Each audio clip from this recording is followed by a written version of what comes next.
to Nature with Ajit. හිරු කිරණ මිහිතලයේ මතට ඇවිල්ලා තවත් නැවුම් දවසක් උදා වෙලා මීදුම අතරින් පෙනෙන කඳු මුදුන් neතට චමත්කාර දසුණක් ගේනවා. ශ්‍රී ලංකාව කියලා කියන්නේ පරිසර පද්ධති වලින් අනූන රටක්. අදත් මම මේ යන්නේ අපේ රටේ තිබෙන තවත් ඒ වගේ බොහොම වටිනා පහත රට තෙත්කලාපීය වනාන්තරයක් බලන්න. මේ වනාන්තරේ පිහිටලා තිබෙන්නේ ගාල්ල දිස්ත්‍රික්කයේ. මෙතෙන්ට ළඟා වෙන්න පහසුයි. ගාල්ල උඩුගම මාර්ගයේ උඩුගම නගරයේ පහු කරලා කිලෝමීටර් 5ක් විතර ගිය විට මේ ස්ථානයට යන්න පුළුවන්. ඔන්න අපි ආව අපේ ගමනාන්තයට. සුපිරිසිදු වතුර ගලාගෙන යන ඊටාම ලස්සන දොළපාරකින් සීමා වෙලා තිබෙන තැනක්.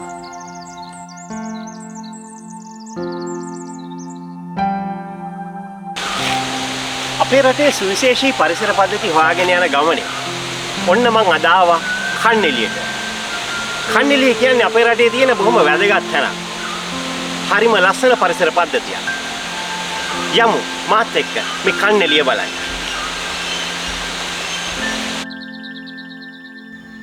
කන්නెలిය වනාන්තරය කියන්නේ අපේ රටේ ගොඩක් දෙනෙක් දන්න තැනක්. ඒත් අද මම ඔයාලට පෙන්ලා දෙන්න යන්නේ මේ කැලේ අපිට වැඩිය පේන්නේ නැති ඒත් ගොඩක් වැදගත් කරුණු රාශියක්. මේ වනාන්තරයේ හෙක්ටයාර් 5305ක් පුරා පැතිරී පවතිනවා. එයින් හෙක්ටයාර් 5100ක් ඝන වනාන්තර වලින්ද හෙක්ටයාර් 168ක් විවෘත වනාන්තර වලින්ද හෙක්ටයාර් 29ක් වන වගා වලින්ද සමන්විත වෙනවා. කන්නెలిය රක්ෂිත වනාන්තරයේ පහත රට නිවර්තන වර්ෂා වනාන්තරයක්. මේ වනාන්තරයට තවත් වනාන්තර දෙකක් සම්බන්ධ වෙනවා. ඒ හින්දා මේ හඳුන්වන්නේ කන්නెలిය දැදියගල නාකියාදෙනිය කියලා. දැනට රක්ෂිත ලෙස යෝජනා කොට ඇති දැදියගල හා නාකියාදෙනිය වනාන්තරද එක්වගත් කල මේ සංකීර්ණය හෙක්ටයාර 10000කින් සමන්විත වෙනවා.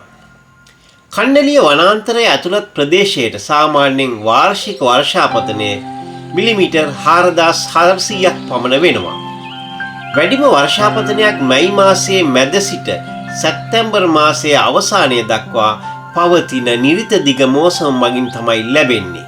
ඒ වගේම මේ වනාන්තරයේ තුල පවතින මධ්‍ය වාර්ෂික උෂ්ණත්වය සෙල්සියස් 27ක් පමණ වෙනවා. 2004 දී යුනෙස්කෝ විසින් මෙම වන සංකීර්ණය ජෛවගෝල ආරක්ෂිතයක් ලෙසින් නම් කරා. සිංහරාජයේ හැරුණු විට ශ්‍රී ලංකාවේ ඉතිරිව ඇති අවසන් විශාල රක්ෂිතය කන්නెలిය දැදියගල නාකියාදෙනිය සංකීර්ණයේ විදිහට හඳුනන්න පුළුවන්. ශ්‍රී ලංකාවට ආවේනික ශාක සහ සත්ත්ව විශේෂයන් හට මෙම ජෛවගෝල ආරක්ෂිතය තුල රැකවරණ සැපේනවා. මේ වනාන්තරයට අතීතයේදී නම් අත්වෙලා තිබ්බ ඉරණම් නම් කනගාටුදායකයි.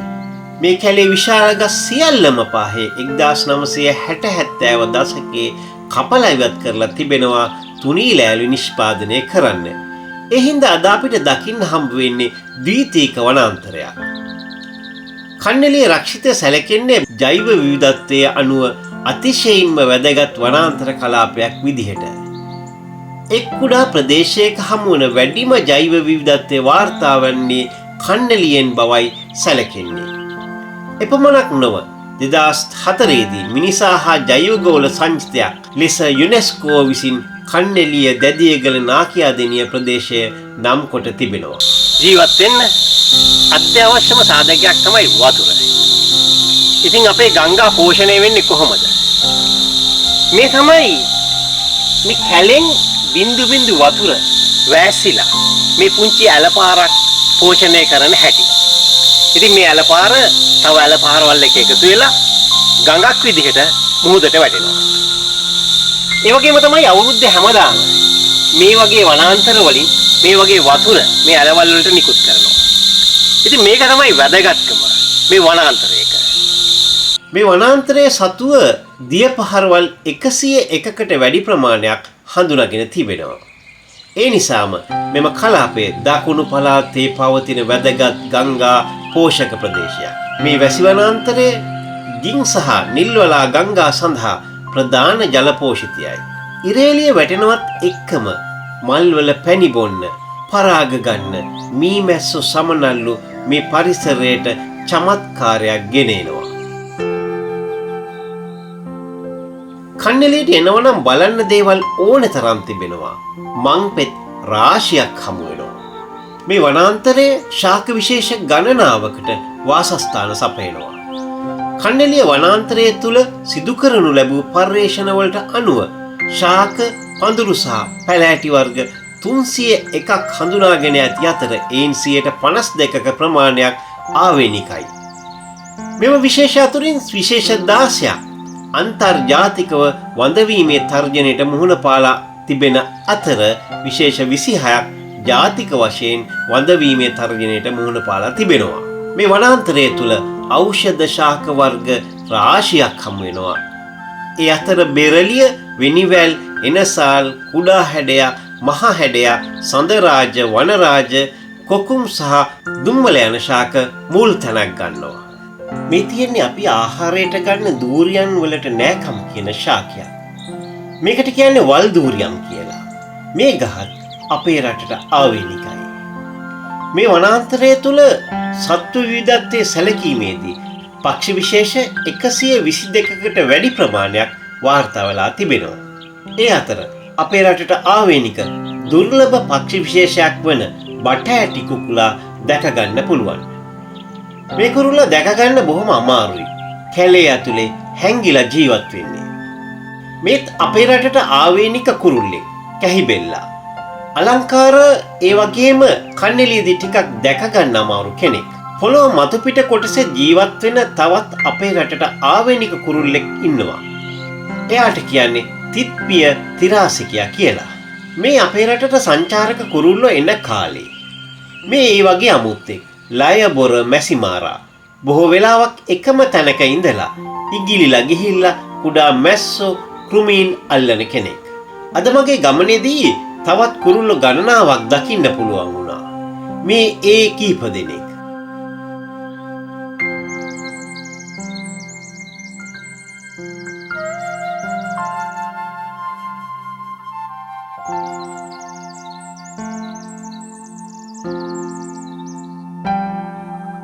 ශ්‍රී ලංකාවට ආවේනික කළු වඳුරා ඇතුළු ශීරපායි විශේෂ 20ක් පමණ මේ වනාන්තරයේදී හමු වෙනවා. කන්නලිය තුල වාර්තා වන උභයජීවි විශේෂ සංඛ්‍යාව 19ක්, උරංග විශේෂ 39ක් මේ වනාන්තරයේදී හමු වෙනවා. මේ ඉන්නේ මේ කන්නලියේදී බහුලව දකින්න ලැබෙන සිකනල් විශේෂයක්. උදේ යවුව වැටෙනවත් එක්කම ක්‍රියාශීලී වෙන සතෙක්. මේ වගේ වැසි වනාන්තරවල මේ වගේ තියෙන මේ පුංචි දියපාරවල් හරිම වටිනවා. මොකද මේ දියපාරවල් ආශ්‍රිත විවිධ සත්තු ජීවත් වෙනවා. දැන් ඔයාලට මේ පේන්නේ මේ අත්තේ ඉන්න පලාපොලකේ. අපේ රටට ආවේනික ඒ වගේම බොහොම අලංකාර සර්පෙක්.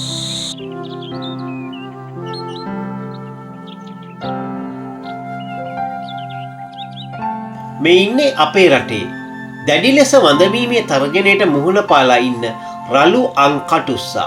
ඊටම කුඩායි. ඒ වගේම කොළරඩු වල පාට අරගෙන තිබෙන හින්දා දැක ගන්න ගොඩක් අමාරුයි. මේ ඉන්නේ අපේ රටේ දකින්න ලැබෙන යෝධ මකුළුවෙක්. ඊටම ශක්තිමත් දැලක් වියනවා. මේ වගේ තෙත්කලාපීය වනාන්තරවල සුලභ කෙනෙක්. ඔන්න තවත් අමුත්තෙක් ඉන්නවා. වනාන්තරවල නොනවතින තියුණු ශබ්දයක් නැගුවත් දකින්න අමාරු කෙනෙක්. මේ සද්ද පිට කරන කෘමියා. මේ තමයි රැහැයියා. කෝෂයෙන් එළියට ඇවිල්ලා මේ ගහක් උඩට වෙලා විවේක ගන්නවා. මේ අපේ රටේ ඉන්න විශාලම කටුස්සා. මෙයාට කියන්නේ ගැටහොඹු කටුස්සා කියලා. ඒකට හේතුව තමයි මෙයාගේ හොම්බ ඉදිරියේ ගැටයක් වැනි කොටසක් තිබීම. ගස් කඳන් මත සිරස් අතට බොහෝ වේලාවක් ඉන්නවා දැක ගන්න පුළුවන්. පිරිමි සතා දීප්තිමත් කොළ පාටක් ගන්න අතර ගැහැණු සතා දුමුරු පැහැයක් ගන්නවා. කන්නලිය කියන්නේ සමනලුන් බලන්න ඉතාම හොඳ පරිසරයක්.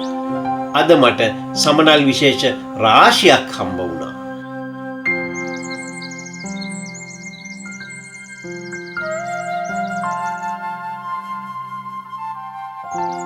ඔන්න අපි දැන් යන්නේ වතුර බලන්න. මේ පාර දිගේ පහළට ගියාම අපිට මේ දොළ පාරට යන්න පුළුවන්. මේ දොළ ජීවී විශේෂ ගණනාවකට නිවහන සපයනවා. විශේෂයෙන් අපේ රටට ආවේනික මාළු වර්ග ගණනාවක් ඉන්නවා. අපි පොඩ්ඩක් වතුර ඇතුළට ගිහිල්ලා බලමු කවුද දකින්න පුළුවන් කියලා.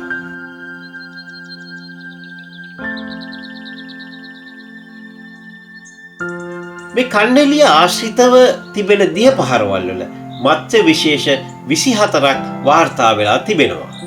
මේ ඉන්නේ අපේ රටට ආවේනික ඊටාම ලස්සන මාළුවෙක්. මෙයාට කියන්නේ තල් කොස්සා කියලා. තවත් මාළු වර්ග ගණනාවක් ඉන්නවා. මේ වනාන්තරයේ ශාස්ත්‍රීයත්වයේ පෙන්වන දිය පාරක්. මේ ජල පහරේ අපිට මිරිදිය ඉස්සෝ දැක ගන්න පුළුවන්. මේ පරිසරයේ මාළු ආහාරයට අරගෙන ජීවත් වෙන කුරුල්ලෙක් මේ නිතරම මේ අවට ඉන්නවා. මේ කුරුල්ලා තමයි පොදුමල් පිළිහිළුවා. හරිම ක්‍රියාශීලී ලස්සන කුරුල්ලෙක්.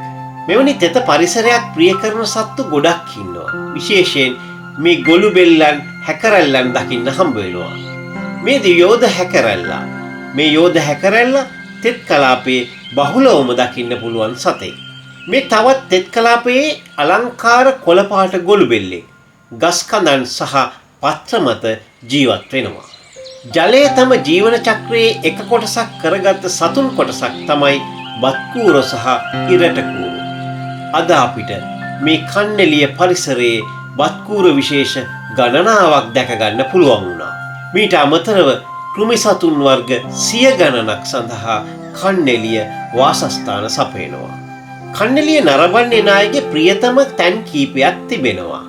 මේ ඒ වගේ තැනක්. මේ ගුහාවට යන පාර පරිස්සමෙන් යන්න වෙනවා. මොකද මේ ගල් සහ පාසෙ හින්දා ලිස්සන්න පුළුවන්.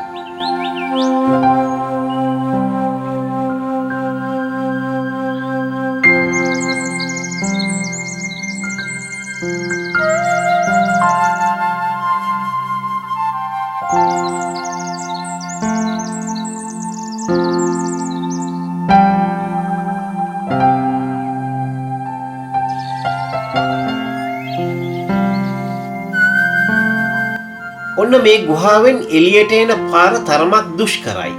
මේ හරියේ තෙතමනේ වැඩි නිසා හැම තැනම වගේ අලංකාර හතු වර්ග ගණනාවක් දකින්න ලැබෙනවා.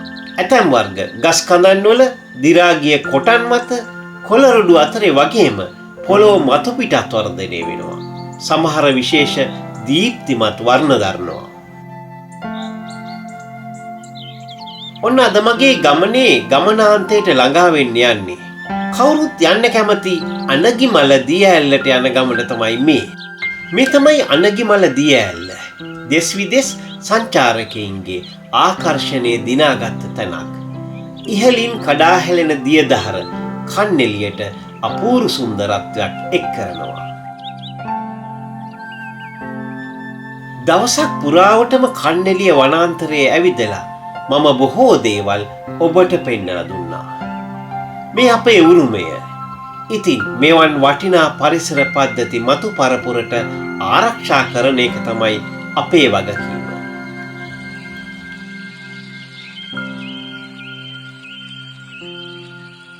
රහි කාලේ පටන් ගත්ත විතරයි. මං කන්නැලියට ඇවිල්ලා ඔයාලත් එක්ක ගොඩක් කරුණු කාරණා බෙදා හදා ගත්තා. බලන පුංචි කාලයක් ඇතුළත අපි දැනුම සම්භාරයක් එකතු කරගත්තා. ඒ කියන්නේ මේ වැසි වනාන්තර අපි දකින්නේ විශ්වකෝෂ විදිහට. මේ වගේ වැදගත් පරිසර පද්ධතියකින් අපි ආයෙත් හමු. රැඳිලා ඉන්න මගේ YouTube නාලිකාවත් එක්ක අපේ රටේ තියෙන වැදගත් ඒ වගේම සුවිශේෂී පරිසර පද්ධති ගැන දැනගන්න ඉගෙන ගන්න.